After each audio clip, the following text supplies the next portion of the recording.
FCC ain't even your government. Oh. That's T. All right. All right, so listen, man. We are here with a good friend of mine, my guest, Blair Dotin. Hey, Blair. Now, congratulations on your new show. This is the second episode. yeah, man. Yes, man. I'm And- happy to be a part of like kind of the, the first, as you know, you just getting started. Well, it's You know, perfect I timing appreciate because it. I you're here in the appreciate city Yeah. just for what, the few days up until when? I'm here till actually next Thursday. Oh, I try to get a little bit in, when I do come down, because I only get to come down, twice, maybe 3 times a year if I'm lucky. Mm-hmm. I try to stay a little bit of time. So been here since Wednesday of this week and leaving next Thursday. Okay. So, Now, we're going to get into some real details about you, but first I want to hear your misbelief story. So so first of all, I love misbeliefs. All right. I love. I've always been a fan of sour flavors. So like, Sour Patch Kids and the whole. So I love misbeliefs. I love kumquats. And I love citrus. So my grandmother actually, who lives out in Kenner, I grew up with them with a misbelief tree in their yard, and so I had misbeliefs whenever they were in Oh, season. so you had the exclusive. I had the exclusive. I'm on them cats that to jump into your grandma's backyard, climb up the tree, and them off. So you Right. I had the exclusive. I mean, like whenever they were in season, we were always up in the tree, and until the tree, they don't have the tree anymore. But I mean, all through my childhood, it was never a thing. What neighborhood is that? He said it was That's never a Kenner. thing. You was out of Kenner, Kenner. and y'all Yeah. call them misbeliefs? Yeah. Okay. All right, so Blair. Well, my grandmother lived in Kenner, but I didn't grow up in. I know you right, did. So that's why. We will get there. We're coming to that part. That's why I make sure I'm clear. Don't confirm it. I just from want the to make eastern sure I'm bank clear of the about city. that. But you, Blair, who are you, man? For the people who don't already know who you are, man, just tell us a little bit about yourself, brother. Well, being from New Orleans, the first thing that people always ask, either if they either ask you what high school you're from, or the old school is who your people are. So I'm gonna tell you who my people Right. are. There you go. I'm gonna tell you who my people are. So I'm the first grandson of Oretha Castle Haley, the civil rights freedom fighter. Oh, so it's not Aretha. I was gonna say It is not Aretha. I'm sorry. I was going because listen, last year around this time. Yeah, we had a whole conversation about this. We was on the radio with Oliver Thomas, and I was like, yeah, man, the grandson of Oretha Castle Haley, and he was like, no, it's Oretha Castle Haley. You better give them people. And that's Miss Oretha to you, young man. That's how he checked me. You need to stop that. No, he checked me hard. Now, part of that conversation I remember to the degree that you do. The rest of it, I'm not sure if we. But it's interesting that because there is a thing about the pronunciation. I mean, I don't take offense because I know that most people have heard it as. You can't get it out. Well, it's because growing up, I didn't call her grandma, so I called her Mama Oretha. Oh, so that's part of your That's vernacular. part Right. of my vernacular. I called Yeah. her Mama That Oretha. New Orleans dialect. I called her Yeah. Mama Oretha. That was her name, and I called her Mama Oretha. And the reason why I know that's the pronunciation is because Medea, who was her mother, that's what she called her. That was how she pronounced it. And so whenever anybody I've had actually people try to debate me about it. Right, like it ain't your grandmother. Like you don't know her. I'm calling her what her mama called her. Okay. So there's that. Cassius Clay. Exactly. Oretha. So Blair, this is the Misbelief. It's a show for the millennial voice. You, sir, do not fall in. Is it that you don't consider yourself one, or you don't fall in that? I don't fall into the window. So Okay. 1982 to 2002. I'm But when they first tried to start this generation, where I found out that they at first made it 1977. I saw 79. I didn't see 77. Well, I saw 77 to it was like 2004. So what's it called? Is it Generation X? Is It's that X before. It's X before millennials? No, we're Y. Y and millennials are the same Okay, thing. Right, so- it's X millennials. Okay. Millennials and Y are the same thing. Right. Well, what I think happened though is they started the window, Too early. and then they extended. As the years went on, they didn't come up with another name. The years have extended. So when they made it 1970, you said 6 or 77, 7 yeah. to 2000 and what have you. That was the window at the time. Right. Because they've extended the window. I mean, what are they calling the folks who are born now? Are they There's, still there's a millennial? new there's a name for that. I'm gonna look it up right fast. Yeah. It's a weird name too. So with you not being a millennial, what's your opinion on millennials, man? And give it to us straight. I'm gonna give it to you straight. Like, as with likely my perspective on any group, including Generation X, the baby boomers, the Generation X folks who are after them, the Generation Y. There are things about the generation that are, I think, things I really appreciate, and there are things about the generation that frustrate me, right? I mean, I appreciate the vigilance, the vigor, the bright-eyedness of the generation. I appreciate how much this generation is so very take no nonsense, right? But at the same time, I also, what frustrates me with the generation is sometimes I feel like in being no nonsense, there's a lack of respect for the history that exists and for what has come before you. It's like the double-edged sword of the information age. That's exactly right. Because there are so many things that are at your fingertips, and because there are so many things that you are just. I think about it like this. I got frustrated, and I never said this on social media, and I'm going live, so y'all gonna hear it now. I got frustrated often during the last election cycle with some of the millennials who had only had Barack Obama as their option to vote ever, right? Right. For me, as someone who's voted in a number of presidential elections in my life prior to Barack Obama, it was a little bit like It was a little bit like a misunderstanding or taking for granted of what your options were if you were going to participate at all. Now, there are some people who've decided that they're not going to participate in the system at all, and I completely respect that because I understand the perspective from whence they're coming.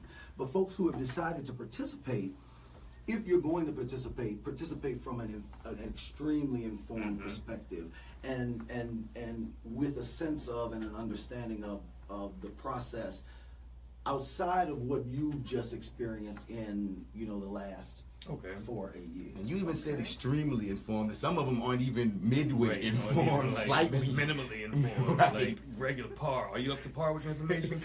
Okay, so which I think is another part of the double-edged sword that you talked about. Right.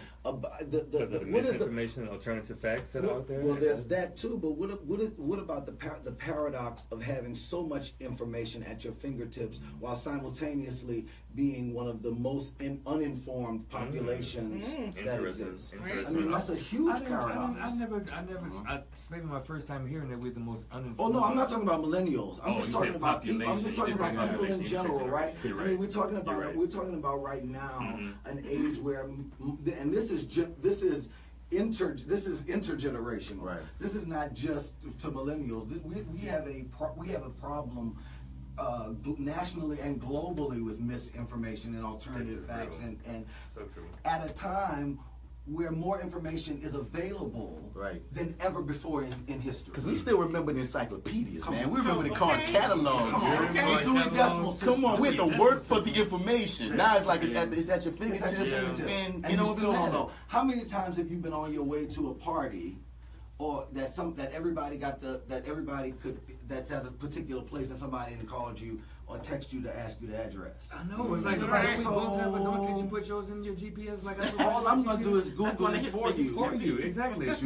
So that you may not be a millennial, but I have watched you successfully use a millennial tactic. You employed it.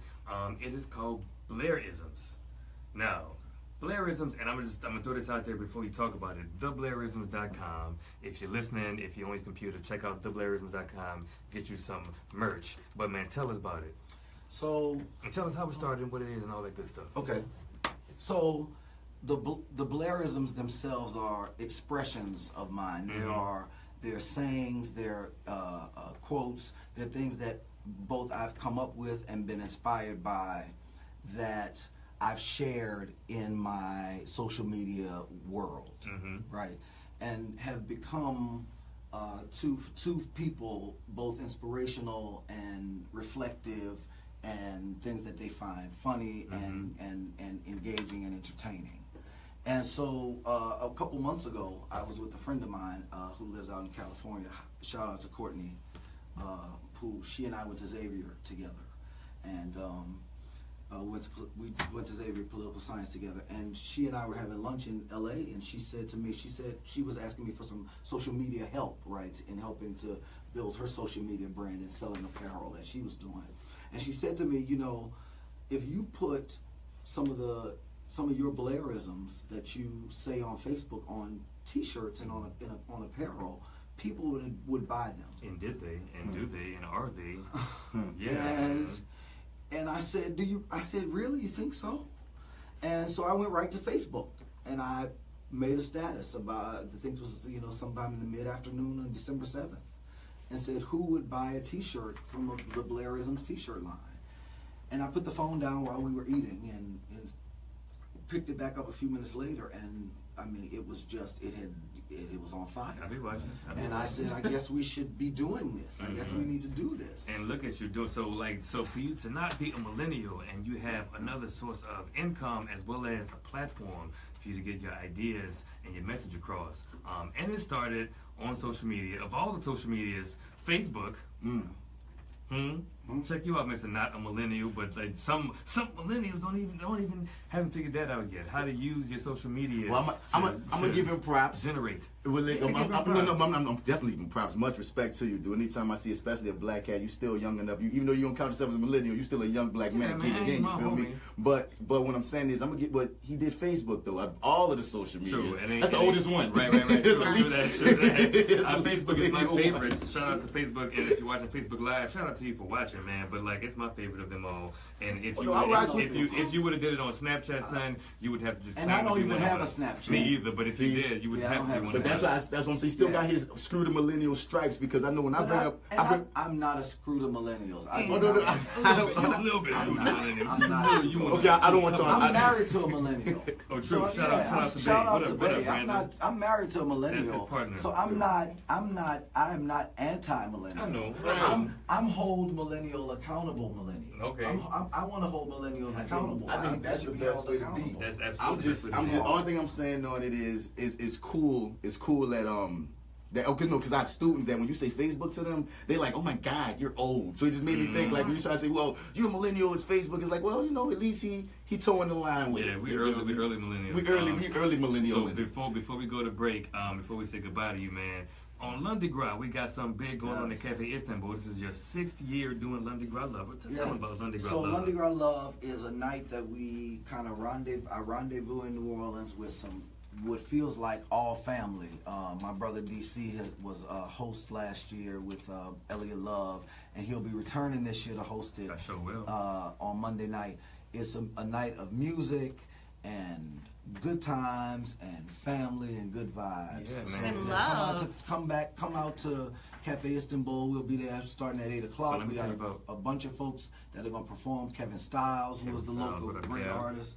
Last year we had Sunny will be. Well, go ahead. Okay, so last year we had the Flowists, right? The Flowists half of Flowetry, and she did this Floetic cipher where a bunch of the very talented poets and spoken word artists in this city got to shine, right? But then some of the R&B artists like Sunny Marie. Sunny Marie will be back this year. She will be back this year, man. She had that hit last year. I'm so New Orleans. That was my thing. You heard me? That's right. So go to LundiGrasLove.com if you're looking for tickets. That is this upcoming Monday at Cafe Istanbul. Doors at 8. You can get tickets at the door, right? You can get tickets at the door. But last year it was sold out. Oh, it was so packed, and it lived up to his name. It was Lundi Gras. It was love. I just want to give a shout out to whoever did this beautiful flyer for Lundi Gras Love, and all you see is Blair's beautiful face on the front, so you can't help but know that shout out to my boy event. Pavon. He's a NOLA native. My boy Pavon Dunbar went to Xavier with me and has taken care has been doing the Lundi Gras Love flyer for the last 2, 3, 4 years for Lundi Gras. He's Blair's smiling face. If you know Blair, you know this smile. Right. You know this smile is The right there signature. on the flyer, and it is warm and welcoming. I see why you have so many supporters getting behind his line, man. He made me want to give him money just Right. off the flyer, man. He He got- got so trusting. Doesn't he? It's like, give me a hug, dude. And he got 2.coms. He got the Blairisms.com and LundiGrasLove.com. Most millennials can't maintain one .com. I'm telling on myself. All I have is a hashtag. Okay, I got a hashtag and I got a Facebook page that I try to keep popping. Please go to his site, man. What is it again? Because So everybody, please check out. You can check me out on Facebook, Blair Dotin Haley, on Instagram, BK.Haley, theblairisms.com, TheBlairisms.com, or LundiGrasLove.com. All right, thank you, Blair, so much, man. Holla at us on Lundi Gras Cafe Istanbul. We're going to have a good time and spread some love. We're going to break real quick. Shout out to Kirk Bush, Love 504 for his